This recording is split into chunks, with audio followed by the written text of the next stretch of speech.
Good morning, travelers. It is day 4 of the Alaska cruise on the Seabourn Odyssey, and it's dark outside, and it's 6:30 in the morning. I am going on an otter and whale quest today. That's my excursion, and it meets at 8:15 on the dock, which is better than yesterday's 7:15. That's all I can say.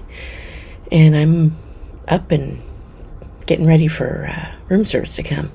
Oh, and today I also was able to sign up for a bridge tour. They do bridge tours on this ship, can you imagine? So yeah, I'm going to go and see that at 1 o'clock after I get back from my shore excursion, so that should be exciting. I haven't toured the bridge in such a long time. My goodness, it's been forever, since before COVID. Anyway, they're going to be bringing my breakfast soon, and I have to get my day started. I'll let you know what happens.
Hi, good afternoon, welcome. Hello, good afternoon. Hello. Hello. Welcome on the bridge, just a few more. Hello. Hi. Hello, oh, that's a big group. Hi, good afternoon. Wow, that's a really big group. So my name is Livio. I'm one of the senior officers of the watch, yeah, and I will be your bridge guide for today, yeah. And now because we are so many, I will ask you not to touch the big red buttons, yeah. If we go around here.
Hello, travelers. It is the end of day 4. We were in Sitka, and it was a good day, if a bit soggy. So the day started very misty, very rainy, and I had to be on the dock at 8:15 for our shore excursion. It was wild sea otters. It was a cruise, on another catamaran, like the day before was, only this time we were looking for sea otters and whales and eagles and anything else we happened to find. We saw a mom and calf. I think we saw them a couple of times, quite frankly, because we saw them when we first went out, and I got some pictures and everything, and then we went out and we did, all the other stuff we were doing, and saw sea otters and saw eagles and saw mostly sea otters and eagles and waterfowl, but yeah.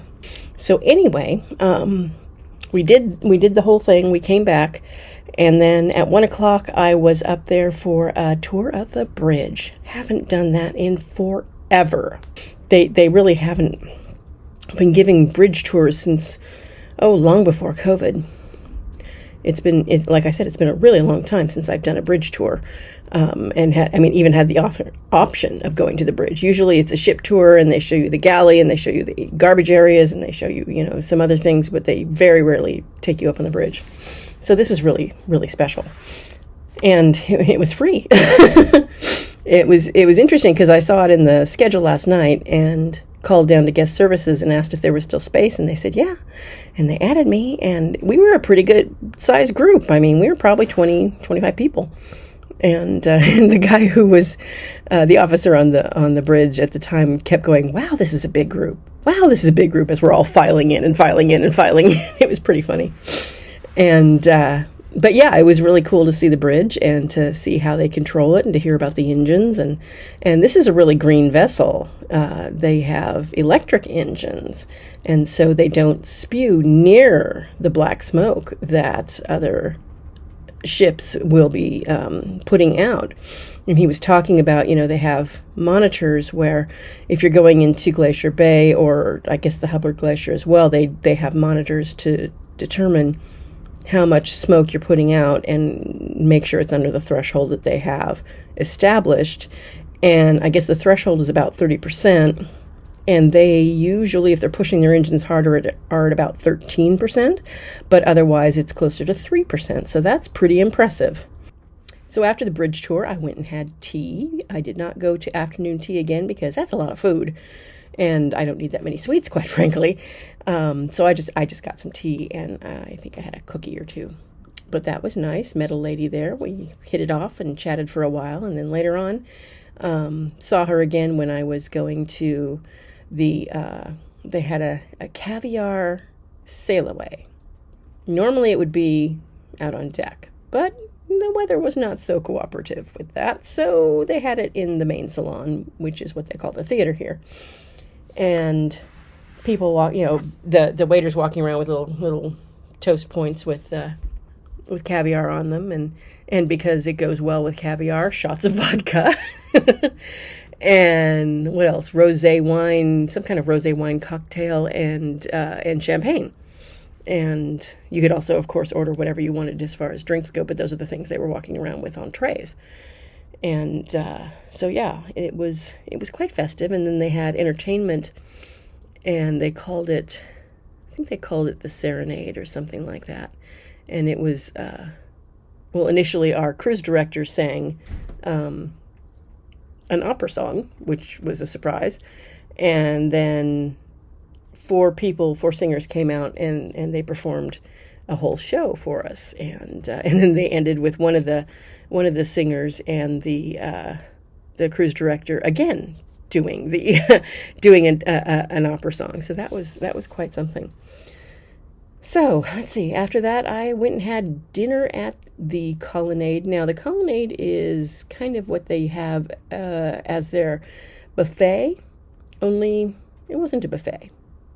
It was a sit-down restaurant. They had a set menu, and you ordered off of it. So I'm not sure if it's only a buffet at lunch and breakfast, and maybe turns into a restaurant at night, or what it is. But it was quite tasty. Tomorrow we are going to the Hubbard Glacier. I am doing a Zodiac for the first time, so that should be exciting, and I will take you along with me. But for now, I think it's time to go to bed. There was a chance that we would see Aurora Borealis tonight, but I think it's too cloudy. It's cloudy and rainy, so I don't think we're going to see the Northern Lights at all. Sad but true. But what can you do? Anyway, I'll let you know what happens. Solo Sue signing off.